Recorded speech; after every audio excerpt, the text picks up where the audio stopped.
Selamat siang teman-teman, selamat datang di video tentang lapisan atmosfer bumi. Nah, sebelum masuk ke penjelasan, izinkan saya memperkenalkan diri terlebih dahulu.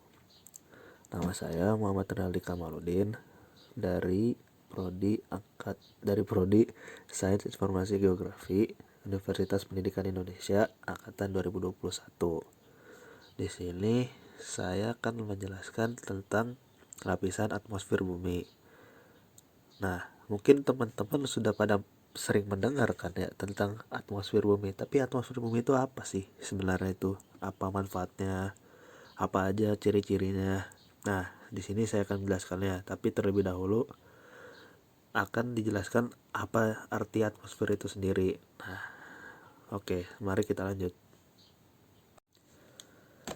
Nah, ini adalah gambar yang merepresentasikan atmosfer kita. Mungkin ini hanya gambar, tapi ini bisa memberi penjelasan tentang apa aja yang ada di atmosfer kita, termasuk lapisan-lapisannya dan isi-isi gasnya. Bisa dilihat yang bagian paling bawah adalah troposfer dan yang paling luar atau yang paling atas adalah eksosfer. Tapi sebelum masuk ke setiap lapisan atmosfer itu, mari kita mulai dari apa sih itu pengertian atmosfer dan manfaatnya secara umum.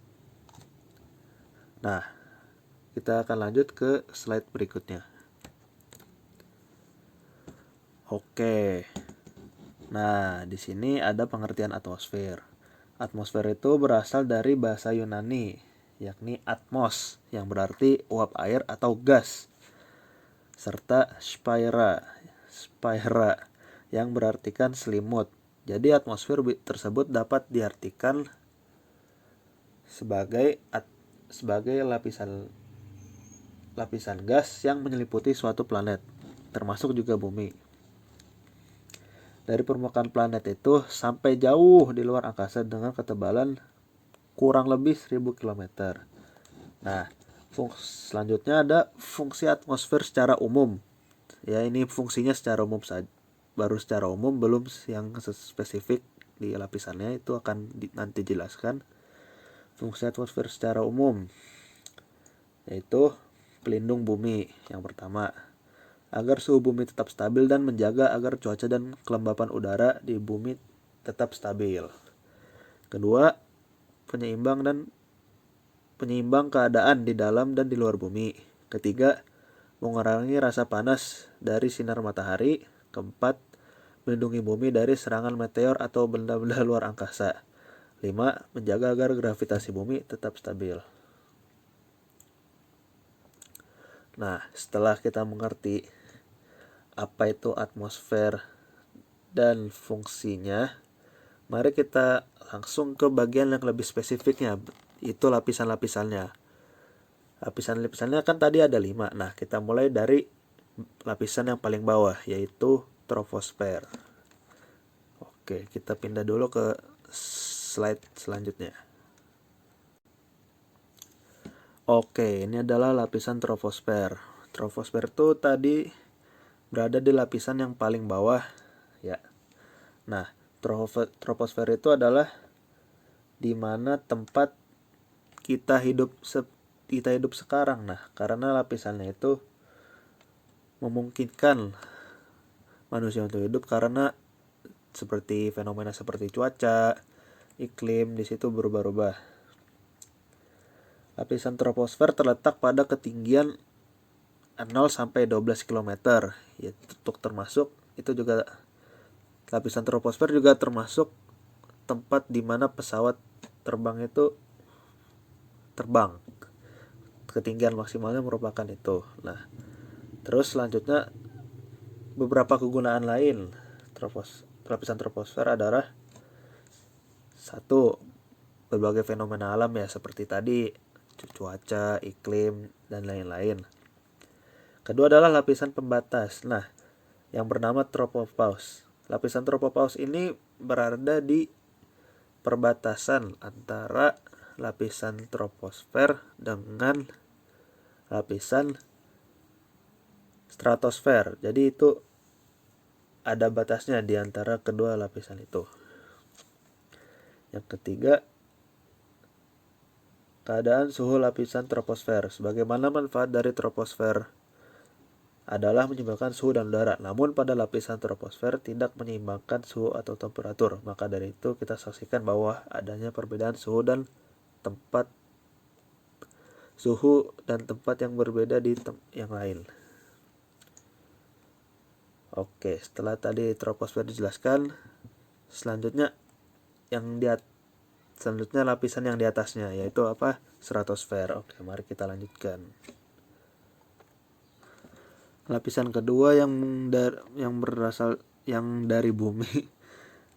Kalau diukur dari bumi itu dia kedua adalah stratosfer. Nah, di lapisan ini bersuhu dingin dan hanya ditempati oleh ozon.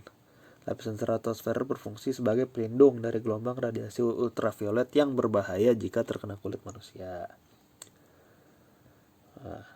Nah, di stratosfer juga di sini ada ozon. Nah, ozon itu merupakan bagian dari lapisan stratosfer. Ozon terletak pada jarak sekitar 35 km di atas permukaan bumi. Perbedaan temperatur akan mulai tampak pada lapisan ini. Contohnya saja perbedaan tekanan udara dan suhu.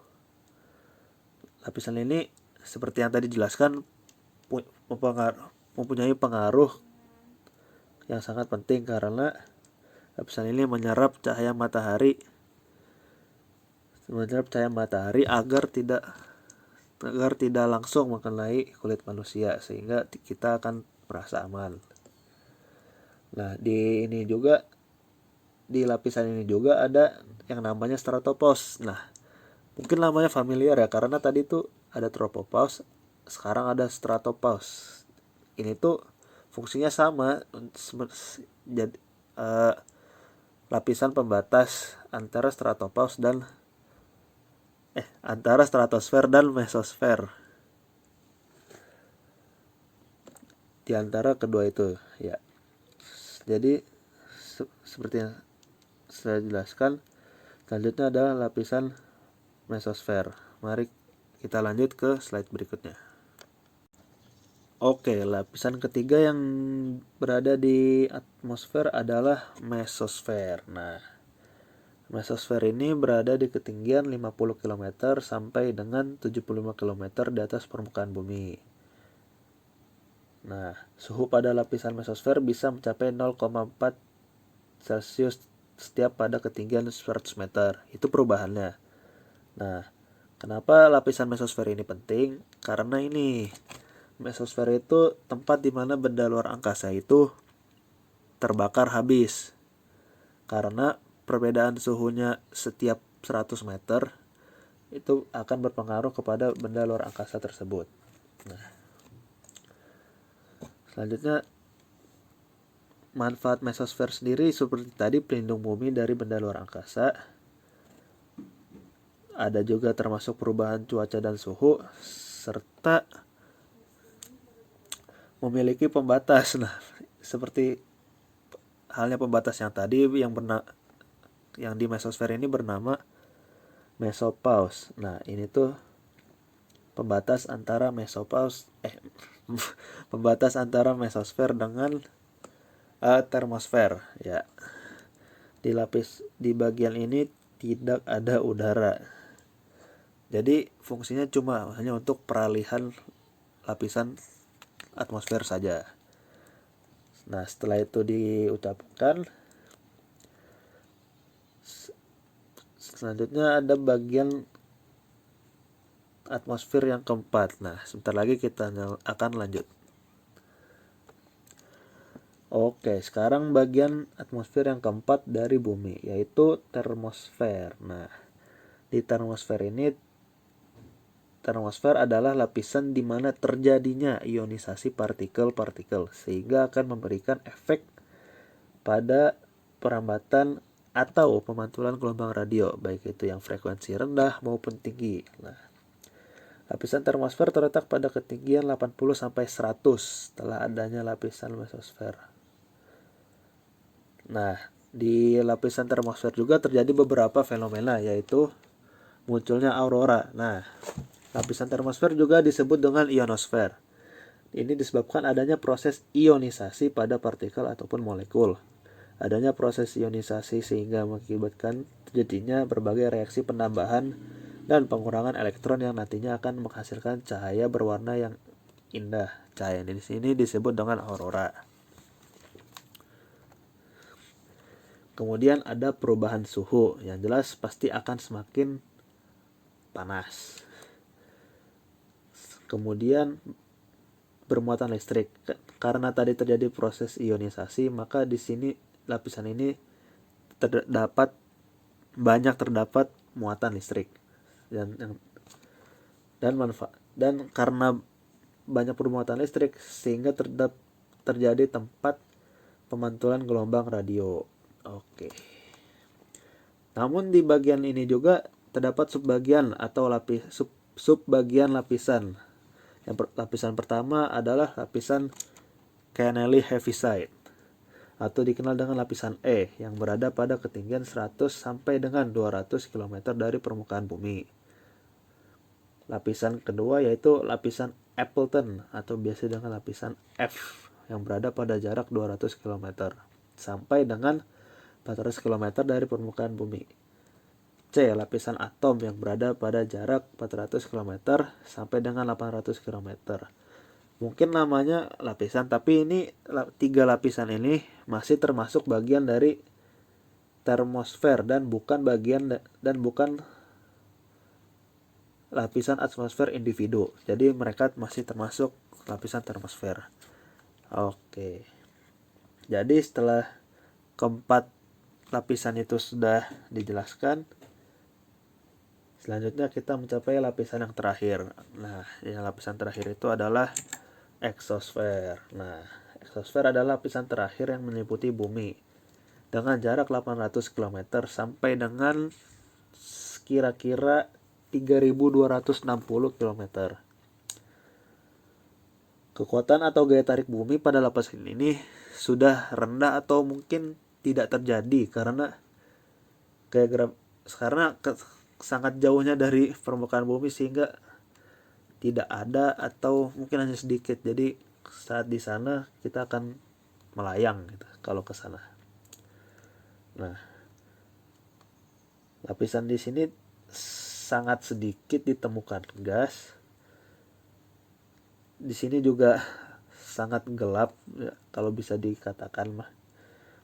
Karena tidak ada gas sama sekali. Kemudian terus ada ciri-cirinya terakhir.